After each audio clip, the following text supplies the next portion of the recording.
The sun burned red like blood, slowly sinking behind the Arizona mountains, dragging streaks of orange and purple across the sky. Heavy footsteps echoed on the dusty road, Mike Carter's worn-out combat boots striking the ground as if trying to tear through the silence of dusk. 2 years ago, he left the military, leaving behind the fire and death that had once been his world. But he also left behind a part of his soul, Max, the German shepherd who had charged through hell at his side. Now, Mike drifted through life like a shadow, jobless, numb, and haunted by the wound that no therapy could mend, the loss of Max, forced into retirement after a life-threatening injury. Today, he was at the town's animal shelter, not by choice, but because of his sister, Sarah. "A dog could save you, Mike," she had pleaded, hope thick in her voice. He had scoffed at the idea, but deep in his chest, something unexplainable had pushed him forward. The shelter loomed ahead, rusted fences, makeshift kennels, the sharp scent of disinfectant mixing with a chorus of barking. As Mike walked past the rows of cages, his sharp gaze scanned the dogs. Some wagged their tails wildly, others stared at him with vacant, weary eyes. None of them had the fire he once saw in Max. Then, just as he was about to turn away, a voice called out, cutting through his thoughts. "Mr. Carter, we have a German shepherd in the back. He's different."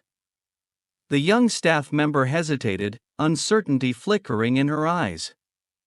Mike's heart pounded in his chest, a violent, uncontrollable rhythm. Saying nothing, he followed her to a dimly lit, isolated section of the shelter. In the last cage, curled up in the farthest corner, was a familiar silhouette, matted fur, a rigid body. But the eyes, those eyes froze Mike in place. "Max," he whispered, his voice breaking as if strangled by an invisible hand. The dog lifted its head slowly, staring at him. No joyful wag of the tail, no flicker of recognition, just a cold, distant gaze, as if Mike were nothing more than a stranger passing by. "He doesn't know me," Mike murmured, stepping back, his chest tightening like a vice. The staff member sighed, explaining that Max had been found abandoned at another shelter, left behind by someone who couldn't handle his instability. But none of that mattered. Looking at Max, the broken shell of the friend who had once saved his life, Mike knew he couldn't walk away. "I'll take him," he said, his voice firm, even as his heart bled. The road ahead would be anything but easy, and the mystery of what had turned Max into the shadow of himself was only beginning to unfold. Could Mike bring Max back from the darkness, or would he be consumed by it instead? The answer lay somewhere ahead, waiting in the storm of days to come. The door to Mike's house clicked shut behind him, the sharp sound echoing through the quiet space of the small home perched on the outskirts of town. Max stood frozen in the entryway, his deep black eyes sweeping across the room like a scout surveying a battlefield. Mike looked at the dog, the friend who had once charged through fire and bullets for him, now nothing more than a wary shadow, his body tense as if bracing for an unseen enemy. Mike had prepared a corner in the living room, a brand new dog bed, a water bowl, a food dish, and a few toys he had hastily bought on the way home. "This is your spot, Max," he said, keeping his voice gentle. But Max didn't even glance at it. He simply stood there, nostrils flaring slightly as he sniffed the air, searching for a threat that wasn't there. The first night passed in heavy silence. Mike left his bedroom door slightly open, hoping Max would feel safe enough to come inside. But when the lights went out, the only sound was the soft scrape of claws on wooden floors. Max didn't come closer. He chose instead to lie by the doorway, just far enough to keep his distance, like a sentry who never laid down his weapon. Mike lay in the dark, watching Max's faint silhouette through the moonlight filtering in. A deep ache swelled in his chest, mingled with quiet determination. "I get it, buddy. I'm lost too," he whispered, not knowing if Max could hear him. The next day, Mike tried everything to break the invisible barrier between them. He tossed a tennis ball across the backyard, his voice light with forced enthusiasm. "Come on, Max. You used to love this." But Max only flicked an ear, glanced briefly at the ball, then turned away, his gaze as cold as ice. Mike placed a fresh bowl of food on the floor, but Max wouldn't eat until Mike left the room, each bite slow, cautious. Whenever Mike tried to approach, Max stepped back, his body taut like a coiled spring, ready to bolt or fight. The rejection cut deep, but Mike understood too well. Max hadn't just lost faith in people. He had lost himself, the same way Mike had after the war ended. Then, one afternoon, as the golden sunlight faded through the trees, Mike decided to take a risk. He dug through his closet and pulled out an old military vest stained with sweat, dust, and memories of the days he and Max had survived hell together. The scent alone brought back flashes in his mind, the deafening crack of gunfire, Max's warning bark piercing through the smoke, the freezing desert night where the dog had curled up beside him for warmth. He slipped the vest on and stepped into the backyard, where Max lay beneath a tree. "Look at this, Max. You remember this, don't you?" he called, his voice trembling with hope. Max lifted his head, his nose twitching. For a split second, something flickered in his eyes, a brief glimmer of recognition. But then, just as quickly, it vanished. He lowered his head, tail tucked low, turning away. Mike knelt, gripping the hem of the vest, his heart aching. "You're still in there." "I know you are," he murmured, vowing he wouldn't give up. The days that followed brought the smallest cracks in the wall between them. One morning, when Mike woke up, he found Max sitting near his bedroom door, ears perked, eyes quietly following his movements. No wagging tail, no warmth, but it was the first time Max had watched him without retreating. "Morning, Max," Mike said with a hesitant smile. Max looked away, but he didn't leave. That night, as Mike chopped meat in the kitchen, he heard the soft padding of paws. Max lay down on the rug, not too close, but close enough for Mike to feel his presence. He set the knife down, glancing at the dog, his pulse quickening. "You're testing me, huh?" he murmured, trying to mask the emotion in his voice. Then, on a quiet night, the moment finally came. Mike sat on the couch, staring out the window, his mind heavy with exhaustion. A soft tapping of claws on the floor. Max approached, slow and cautious. He stopped just a few feet away, sniffing the air, then, hesitantly, he did something Mike never thought he would see again. He reached out and gently pressed his nose against Mike's hand. A fleeting touch. Cold, yet warm. Distant, yet familiar. Then he pulled away. Mike froze, breath catching in his throat. You remember me, don't you?" he whispered, his vision blurring. It wasn't a full return. Not yet. But it was something, a sign, a fragile sliver of hope that the friend he had lost wasn't entirely gone. And as the night stretched on, Mike allowed himself a small, weary smile. This journey was far from over, but every step Max took was a victory. A promise that, no matter how dark the road ahead, they would find their way back to each other, one step at a time.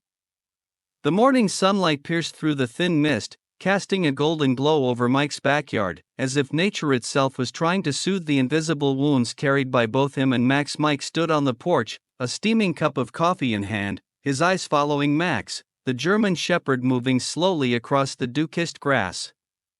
It had been weeks since Mike had brought Max home, and though there had been small signs of progress, the distance between them still felt like an impenetrable wall, cracked but not yet shattered. But today, something was different in Max's gait, less tense, less guarded, as if each step was no longer a battle. Mike set his coffee down, taking a deep breath. "Today is our day, Max," he said, his voice steady but laced with hope. He stepped inside, opened a drawer, and took out an old training whistle, a small object that had once been the lifeline connecting them in the midst of fire and chaos. That whistle had echoed through battlefields, calling Max back to him across the threshold of life and death. Mike slipped it around his neck, grabbing a rope and the rubber ball Max had once loved. He walked back outside, seeing Max standing under the tree, ears twitching as if sensing something was about to happen. "Come on, buddy, let's try something familiar," Mike said, stepping onto the grass. He blew two sharp, precise whistles, the old command force it from their rigorous training days. Max lifted his head, his dark eyes flashing with wariness. For a moment, Mike thought he would ignore it. But then, slowly, Max lowered his body and sat. "Good boy, Max." Mike laughed, his voice breaking with disbelief and joy. He threw the ball across the yard, calling out, "Go get it." Max hesitated, watching the ball roll on the grass. Then, suddenly, he lunged forward, grabbed it in his mouth, and trotted back. When Max dropped the ball at Mike's feet, their eyes met, and for the first time in weeks, Mike saw a flicker of something familiar, a piece of the dog he once knew. The moment sent a jolt through Mike's chest. He knelt down, his hands trembling as they hovered over the ball, afraid that any sudden movement might shatter the fragile magic of the moment. "You remember me, don't you?" "I know you're still in there," he whispered, his vision blurring. Max didn't wag his tail or jump excitedly like he once did, but the way he stood there, looking at Mike, as if trying to understand the man who had once meant everything to him, was enough to warm the cold emptiness inside Mike's heart. From that moment on, everything changed. Throughout the day, Max began following Mike around the house, not too close, but just enough for his presence to be felt. When Mike sat on the sofa, Max lay on the floor nearby, his head resting close to Mike's feet. Once, when Mike's hand accidentally brushed against Max's head, the dog didn't flinch away as he usually did. He just froze for a second, then allowed Mike's fingers to skim lightly through his rough fur. "We're coming back, aren't we, Max?" Mike whispered, his throat tight with emotion. That night, when thunder rumbled outside, Mike sat on the porch, watching Max stand in the rain, nose lifted to the sky as if listening to echoes of the past. He remembered the storms they had endured together in the military. Max curled up beside him, his steady breathing the only thing that kept Mike grounded amid the nightmares. "You always liked storms, didn't you?" Mike said, stepping closer with the whistle in hand. He blew two more short notes, hoping to unearth another buried memory. Max turned, ears perked, and then, unexpectedly, he stepped closer than ever before. He stopped just a few feet away, sniffing the air, before gently pressing his nose against Mike's hand, a longer, warmer touch than before. Mike stood still, feeling his heart nearly burst. "You're coming back to me," he whispered, barely believing what was happening. The next day, Mike decided to take Max somewhere special, a park near town where they had once played during rare breaks between missions. He grabbed the leash and his old military vest, wearing it like a reminder of the days they had been an unstoppable team. On the drive there, Max sat in the back seat of the truck, head poking out the window, the wind ruffling his fur, making him look more alive than ever. Mike glanced at the rearview mirror, smiling. "Just like old times, huh?" he said, knowing Max wouldn't answer. At the park, Mike let go of the leash and threw the ball far across the field. This time, Max didn't hesitate. He sprinted like an arrow, grabbed the ball, and brought it back, his tail giving the slightest wag. They played for hours, Mike's laughter mixing with the rare, joyful barks that echoed through the open space. As the sun dipped below the horizon, Mike sat on a bench, Max lying beside him, his head resting against Mike's leg. He ran a hand over Max's fur, feeling the warmth, the steady rise and fall of his breathing. "I told you I wouldn't give up on you, Max," he murmured, staring into the fading light. "You're all I have." But their story didn't end there. That night, when they returned home, Mike found an old photograph in his keepsake box, a picture of him and Max on the battlefield, exhausted but proud after a successful mission. He placed the photo on the table, pointing at it. "Look at us.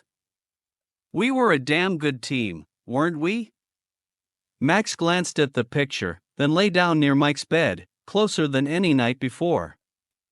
The thunder still rumbled outside, but inside that small room, there was only peace between two souls that war had once torn apart.